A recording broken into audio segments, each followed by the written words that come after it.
Hi friends, எப்படிங்க? நல்லா இருப்பீங்கன்னு நினைக்கிறேன். நம்ம இன்றைக்கி என்ன பார்க்க போகிறோம்னா, போன வீடியோவில் எல்லாம் பார்த்துருப்பீங்க. நம்ம ஃபிஷ்ஷஸ் வந்து குட்டிங்க விட்டுருந்துச்சு, ஃபீமேல் ஃபிஷ்ஷஸ். இந்த வீடியோவில் வந்து நம்ம மேல் ஃபிஷ் தான் பார்க்க போகிறோம். இது வந்து எபிசோட் நம்பர் 6 தான், டே 6 எபிசோட் நம்பர் 6 தான். இப்போ வாங்க, நம்ம என்ன ஒரு 2 மீன் வரை இறந்து போச்சு, என்ன ஆச்சு, எதனால் இறந்துச்சுன்னு கொஞ்சம் பார்த்துக்கிடுவோம் வாங்க. இதில் வந்து போன வீடியோ நிறைய பேர் கேட்டிருந்தீங்க, ஏன் ப்ரோ லெவல் வந்து தண்ணி லெவல் கம்மியாக வச்சுருக்கீங்கன்ட்டு. மீன் வந்து நான் தண்ணி லெவல் நிறைய வேணாமே நான் பார்த்தேன். ஏன்னா மீன் வந்து குட்டியாக தான் இருந்துச்சா, கொஞ்சம் 4 மீன் தானே, ஸ்னைலும் ஒன்று தான் கிடைக்க, அதனால் ரொம்ப தண்ணியை காணான்னு சொல்லி நான் விட்டுருந்தேன். அது அந்த தப்புனால அந்த மீன் இறந்து போச்சுன்னு நினைக்கிறேன். ஏன்னா இப்போ உங்களுக்கு அந்த வீடியோவில் பார்த்தா உங்களுக்கு தெரியுதான்னு தெரியல, ஜூம் பண்ணி காமிக்க பாருங்கள். நம்ம ஸ்னெயில் வந்து அந்த ஃபிஷ்ஷை வந்து சாப்பிட்டுக்கிட்டு இருக்கு. உங்களுக்கு நல்லா தெரியும் நினைக்க பாருங்கள் ஃப்ரெண்ட்ஸ். அந்த நம்ம ஸ்னெயில் வந்து அந்த ரெட் ஃபிஷ்ஷை வந்து சாப்பிட்டுக்கிட்டு இருக்குது. இதனால தான் அந்த ஃபிஷ் வந்து ஆல்ரெடி வீக்காக இருந்திருக்கும். நம்ம தண்ணியில் விட்டோன்னே கொஞ்சம் வீக்காகவே ஒரு அமைதியாக உட்காந்துருக்கும். நம்ம ஸ்னெயில் வந்து அதை பிடிச்சிருக்கும்னு நினைக்கிறேன். அதனால தான் அது இறந்துருக்கும் நான் நினைக்கிறேன். எனக்கு கரெக்டாக தெரில, எனக்கு தெரிஞ்சு அதனால தான் இருக்கும்னு நினைக்கிறேன். அதனால் நீங்கள் தண்ணி லெவலில் கொஞ்சம் ஏற்றுவோம். அது போக நம்ம ஃப்ரைஸை வந்து என்ன டப்பாவில் விட போகிறீங்க நிறைய பேர் கேட்டிருந்தீங்க. எனக்கு எந்த ஐடியாவுமே இல்லை ஃப்ரெண்ட்ஸ். இன்னும் அதுக்கும் நான் எதுவும் டப்பா பார்க்கல. அதுக்கும் நான் எதாவது டப்பா பார்த்து தான் அதில் வந்து விடணும். நான் என்ன செய்ய போகிறேன்னு எனக்கே தெரில.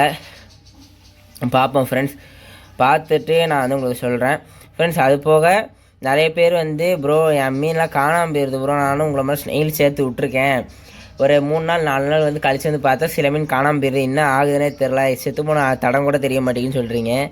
அது இதனால தான் தெரியாது. இப்போ வந்து ஒரு ஸ்னெயில் கிடக்கிறதுனால இப்போ வந்து அந்த ரெட் கலர் மீன் எனக்கு தெரியுது. இதுவே 4-5 ஸ்னெயில்ஸ் வந்து ஒன்றா கிடந்துச்சுன்னா மொத்தமாக வந்து அந்த ரெட் கலர் மீனை தின்னே காலி பண்ணிடுவானுங்க. அதனால தான் நீங்கள் வந்து ஒரு 10 ஸ்னெயில், பெரிய ஸ்னெயிலாம் ஒரு 10 ஸ்னெயில் வச்சுருக்கீங்கன்னா இது மாதிரி இறந்து போச்சுன்னா உடனே அதுக்குன்னே சாப்பிட்ரும், உங்களுக்கு தெரியாது. ஒரு 3 நாள் கழிச்சு வந்து பார்த்திங்கன்னா இந்த எலும்பு கூடு மாதிரி தான் இருக்கும். அது கூட இருக்குமான்னு தெரில, மொத்தமாக காலியாயிரும். அதனால தான் உங்களுக்கு தெரியாது.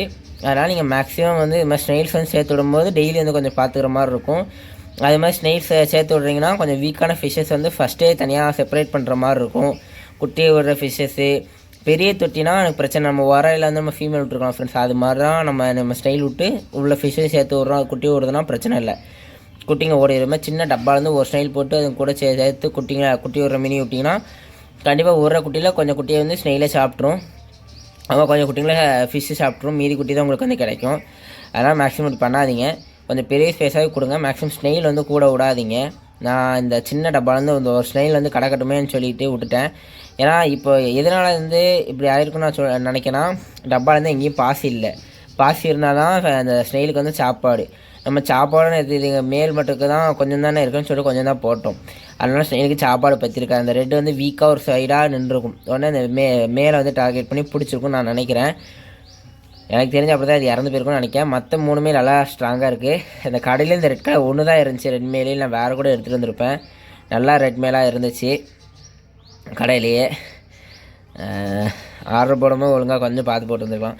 சரி, நம்ம ஆர்டர் போடும்போதும் கிட்டத்தட்ட 4 days கழிச்சா ஃபிஷ்ஷே நம்ம கைக்கு வந்துச்சு. அதில் ஃபுல் ஸ்ட்ரெஸ்ஸில் இருந்திருக்கோம். நம்ம பிரதர் வீட்டில் விட்டு நம்ம வீட்டில் விட்டு ஃபுல்லாக ஸ்ட்ரெஸ்ஸில் இருந்திருக்கோம். அதனாலே இறந்து போச்சு. சரி ஃப்ரெண்ட்ஸ், இப்போ மொத்தம் இருக்க 3 மேலே நம்ம காப்பாற்றுவோம். மெர்க்குரி டம்போயர் மேலும், பிளாக் மேலு, அப்புறமா வந்து பிளாக்னு கூட சொல்ல முடியாது ஃப்ரெண்ட்ஸ், அது ப்ளூ மேல் மாதிரி தான் இருக்குது பார்க்க. நம்ம ஒயிட்டில் மேல் இருக்குது. இந்த 3 மேலையும் காப்பாற்றுவோம். இந்த ரெட்டு ஃபீமேலுக்கு பதிலாக வேறு ஃபீமேல் வந்து வாங்கிட்டு வருவோம். ரெட் கோய் ஃபீமேல் நம்மள்கிட்ட இருக்குது.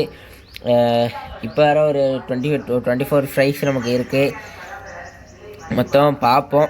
அந்த 24 ஃப்ரைஸில் இது மாதிரி எதாவது ரெட் கலர் மேல் எதாவது வந்துச்சுன்னா பார்ப்போம் ப்ரீடிங் விட்றதுக்கு. எல்லாம் வேறு எங்கேயா போய் தான் இந்த ரெட் கலர் மேல் வந்து திரும்பி வாங்கிட்டு வர மாதிரி இருக்கும்.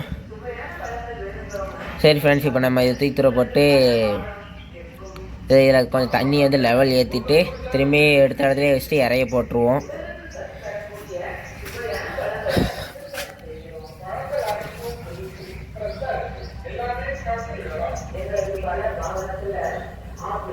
இதுங்க ஃப்ரெண்ட்ஸ், ஃபஸ்ட்டு இந்த ஃபிஷ்ஷை வந்து தனி செப்பரேட் பண்ணி எடுத்துருவோம். பாருங்கள்,